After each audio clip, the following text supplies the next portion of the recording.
Dans cet atelier 4, nous avons proposé une analyse des données d'inventaire du WAC. D'accord. Donc, comment intégrer les données terrain dans QGIS, quelques sélections tabulaires, la symbologie graphique et la mise en page. D'accord. Donc là, celui-là, il est un peu moins technique, il est plutôt valoriser les données, donc collectées lors d'inventaire faune.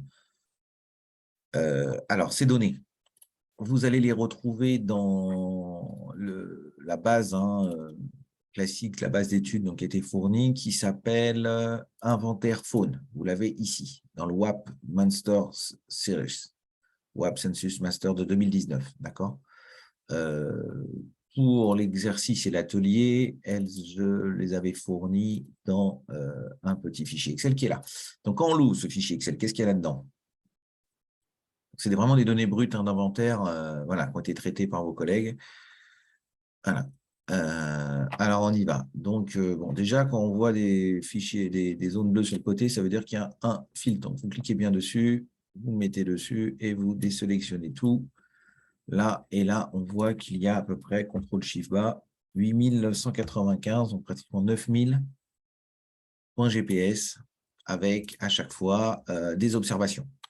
Donc, on retrouve aussi un autre fichier avec Observation Summary. Donc là, vous avez tout ce qui est... ça, c'est intéressant parce qu'en fait, c'est tout le dictionnaire avec qui a été utilisé pour créer la base qui est ici. Donc, il faut absolument que tout soit écrit pareil, que braconnier. Il n'y en a pas un coup avec deux N, un N, un accent, des choses comme ça.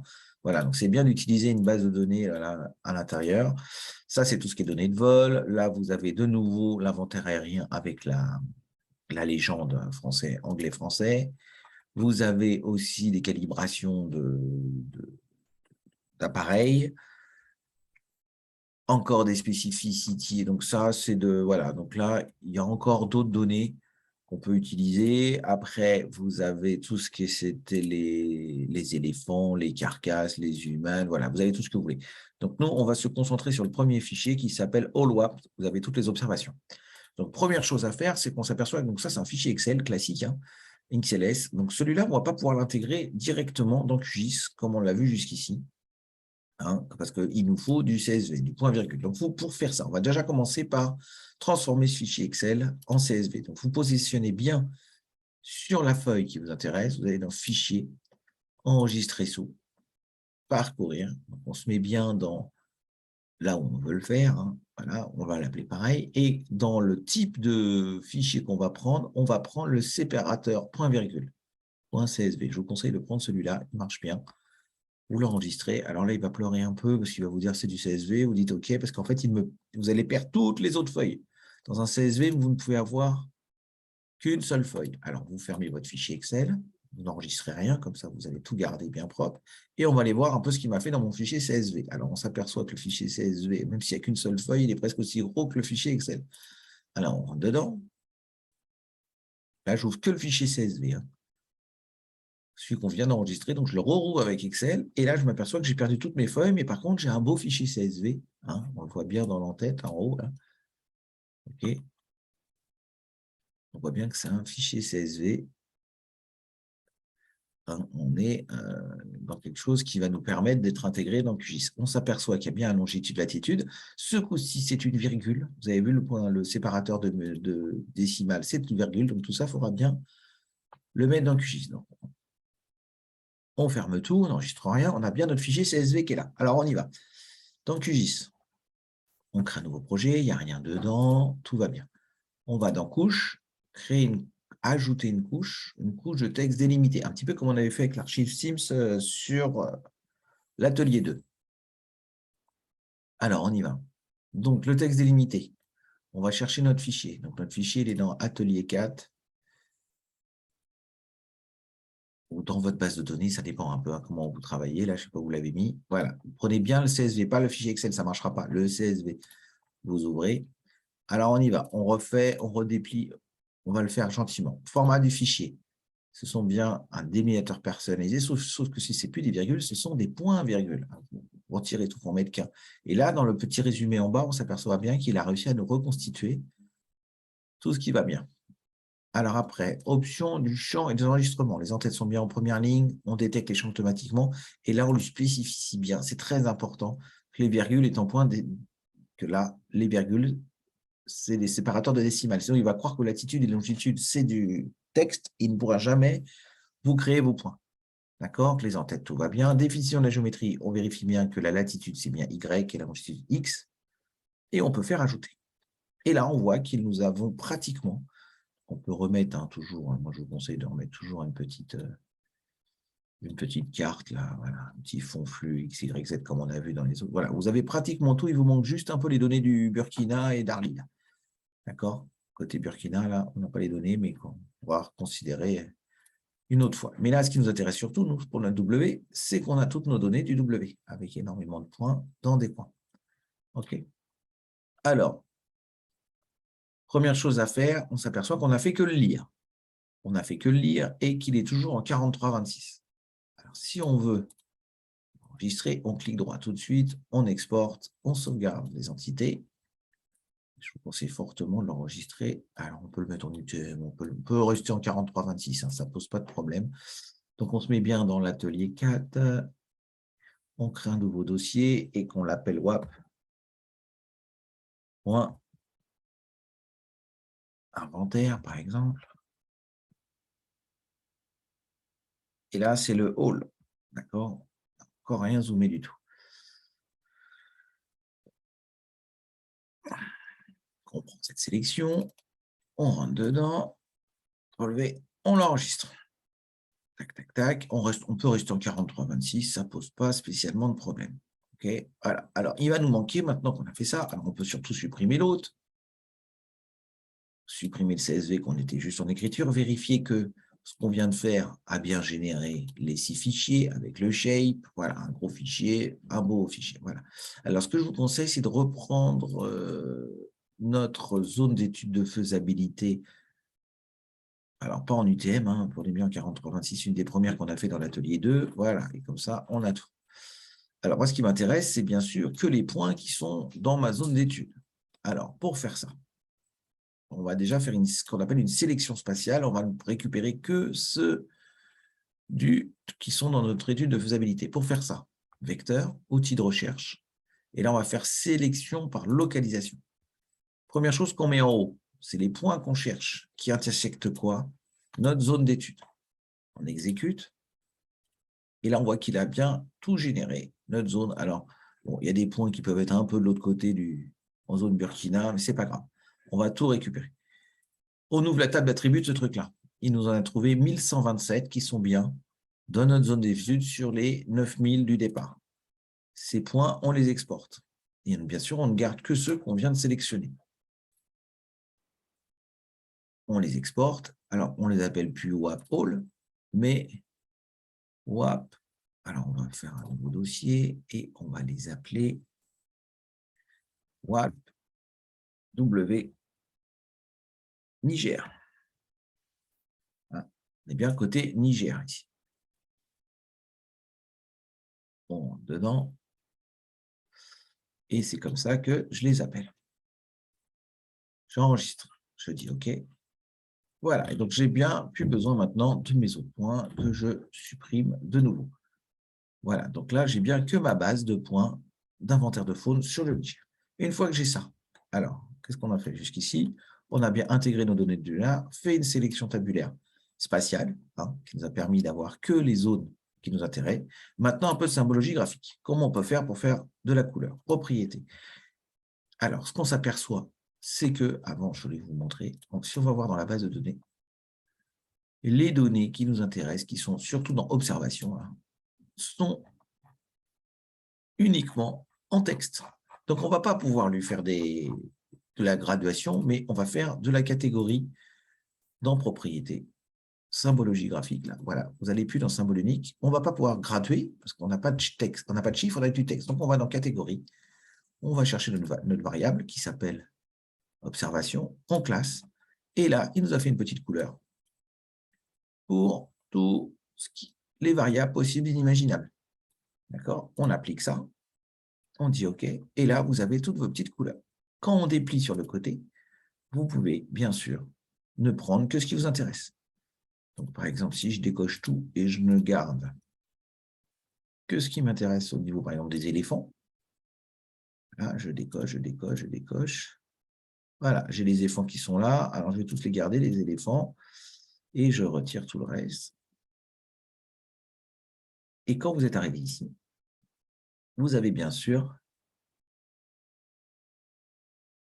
une carte qui ne correspond qu'au point des éléphants, qui sont là, éléphants, carcasse très vieille, carcasse vieille, trace, voilà. Et si vous voulez que les éléphants actifs, vous dézoomez tout et vous avez que des éléments actifs. Vous pouvez changer les couleurs, il suffit juste de double-cliquer sur votre symbole. Vous pouvez lui mettre du rouge, par exemple. Vous pouvez choisir la grosseur ou la taille du point. Vous pouvez même, quand vous êtes dedans, alors il suffit de cliquer sur votre symbole. Voilà, alors vous avez des types de symboles et vous avez des symboles SVG où vous pouvez en rajouter et aller chercher des éléphants sur Internet ou si vous avez dessiné des éléphants. OK, alors la mise en page de cette chose. Bon, pour l'instant, c'est assez moche. Alors la mise en page, ce qu'il faut, c'est essayer de faire le plus. Alors par exemple, on va mettre pas de contour à notre zone et on va la mettre bleue. Voilà, et on va la mettre un peu épaisse. Ça, ce sera notre étude de faisabilité. Voilà, donc là, on a notre zone d'étude de faisabilité et nos éléphants. On va vous essayer de faire le zoom qui vous plaît bien. Voilà, donc, par exemple, si on se met comme ça, vous pouvez, par exemple, si vous voulez une zoom, si vous cliquez droit et vous faites zoomer sur la couche sélectionnée, il va vous mettre pile poil. OK, donc imaginons que nous restons comme ça. Voilà, là, on a nos éléphants dans notre zone d'étude de faisabilité suite à l'inventaire. Une fois que vous êtes là pour faire une mise en page, vous allez dans Projet, vous faites Nouvelle mise en page. Je vais lui donner un petit nom. W Niger, par exemple. Ne vous inquiétez pas, c'est juste le nom du fichier. Vous tombez sur une page. Alors, cette page, avant d'intégrer les cartes, avant de faire quoi que ce soit, vous cliquez dessus, vous cliquez droit. Vous pouvez faire propriété de la page. Vous voyez que vous êtes en A4. Alors, vous pouvez vous mettre en A5, par exemple, si vous voulez la moitié d'une page qui sera intégrée à votre fichier Word. Vous voyez que vous êtes en paysage, vous pouvez déjà choisir différentes choses. Maintenant, on va intégrer notre carte. Alors, notre carte. Pour intégrer la carte, vous avez des petits symboles sur les côtés.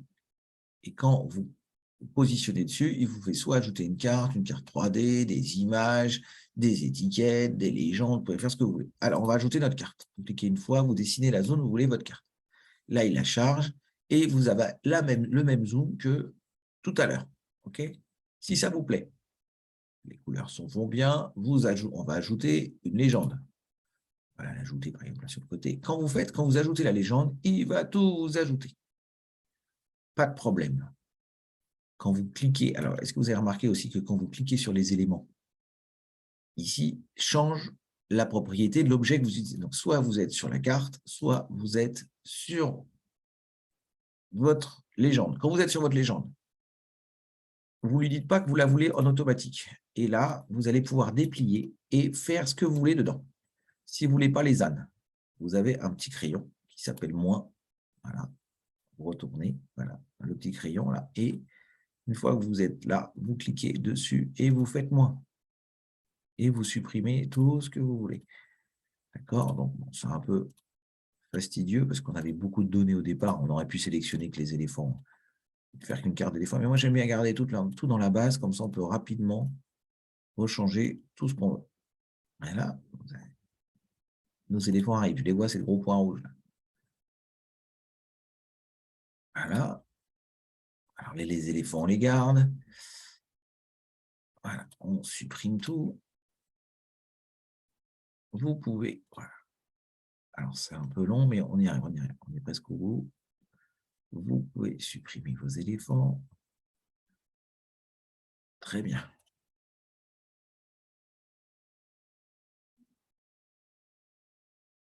Voilà, on est presque bon. On aurait pu faire aussi des dossiers de légendes. On peut faire plein de choses. Hein. Je vous laisse cliquer un petit peu, on peut les remonter, les descendre. Voilà. Hop. Les troupes de bas, moi, j'en veux pas non plus. Celui-là, il ne m'intéresse pas. Voilà. Donc là, on a le map Google, il ne m'intéresse pas non plus. Voilà. Et donc là, vous avez votre zone d'étude de vos éléphants. Voilà. Alors, par exemple, si Z2, ça ne vous plaît pas, d'écrire Z2, voilà. On l'appelle juste zone. étude de faisabilité. Vous supprimez tout. Vous pouvez revenir en arrière. Voilà, et comme ça, vous avez un truc propre. OK? Donc là, on est bon. On a déjà... Alors, si vous voulez un petit cadre à votre légende, il suffit juste de déplier l'élément de la légende. Vous avez la police, les colonnes, les symboles. Vous pouvez rajouter. Vous pouvez même mettre des légendes WMS. Ça, c'est quand on avait nos flux tout à l'heure. D'accord? La position, la taille. Et là, on peut rajouter un petit cadre. Voilà. Vous pouvez même avoir l'épaisseur, les types d'angles. Vous avez ce que vous voulez. Votre légende, on peut la remettre en bas, en haut, au milieu. Voilà. Vous pouvez la mettre là, par exemple. Alors, un truc qui est important dans une carte, c'est l'échelle. L'échelle, vous pouvez la dessiner. Et voilà. Et vous avez vos... Alors, on va zoomer un peu, là. Vous voyez quelque chose un peu plus. Voilà, mon échelle, elle est là. J'étais un peu fort. Voilà. Mon échelle, elle est comme ça. Pour l'instant, elle n'a pas de fond, par exemple. Donc, quand vous cliquez dans votre échelle, vous êtes bien dans la propriété de l'objet. Alors, vous pouvez lui mettre un cadre, voilà, et puis vous pouvez surtout lui mettre un arrière-plan, et l'arrière-plan, vous pouvez l'avoir blanc, bleu, gris, vous pouvez mettre la couleur que vous voulez. D'accord? Je pourrais mettre jaune, si vous voulez. Je fais des cartes un peu moches, moi. Mais... Voilà, comme ça, vous pouvez avoir un symbologie graphique, le WAP. Si vous pouvez rajouter des objets, alors soit des images SVG que vous avez, soit des images raster que vous allez chercher sur votre bécane. Et voilà, vous pouvez récupérer, bien sûr, tout ce que vous voulez. Alors, je ne sais pas si j'ai des logos du WAP.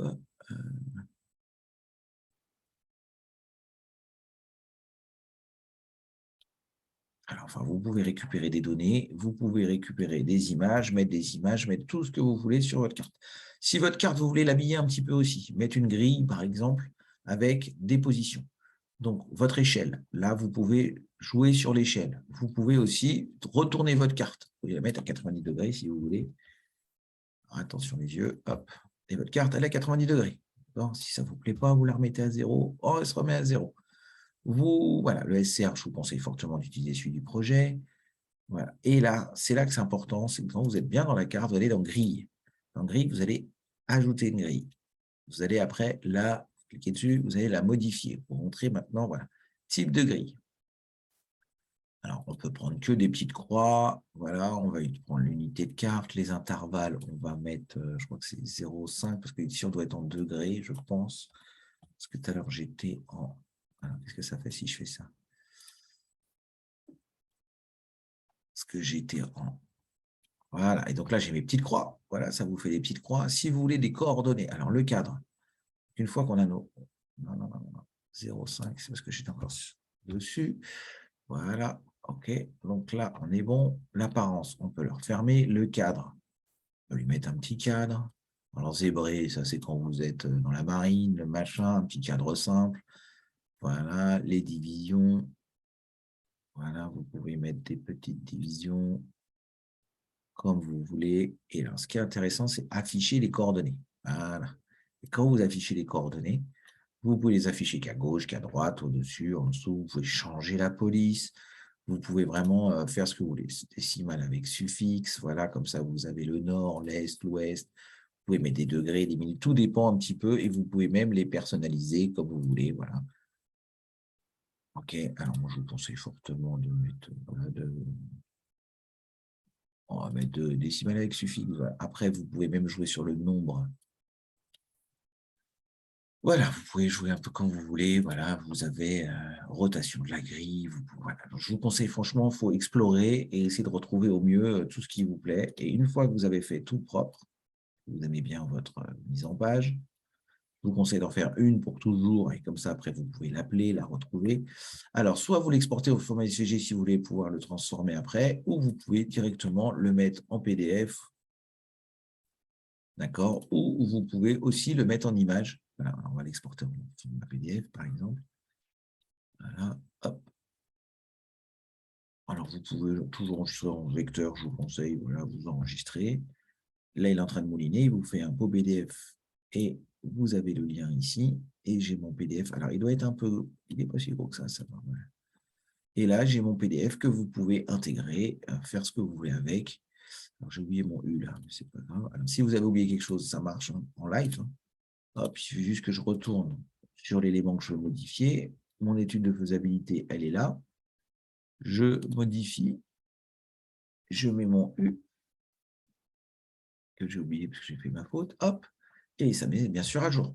Et vous réexportez. Vous pouvez le fermer, le rouvrir plus tard si vous voulez le remodifier, ainsi de suite. Vous pouvez être plusieurs cartes. Voilà. Donc, la mise en page, c'est vraiment, ça dépend vraiment de tout le monde et comment vous voulez un petit peu le mettre en page et comment vous voulez avoir une espèce de charte graphique. Donc, ça, en fonction de chacun. Voilà. Et puis, bien sûr, vous pouvez enregistrer votre projet. Je vous conseille fortement, voilà, c'est le fichier QGZ. Là, vous l'enregistrez où vous voulez et si vous voulez le remodifier la prochaine fois. Voilà pour l'atelier 4. On se retrouve pour d'autres ateliers si besoin et à bientôt.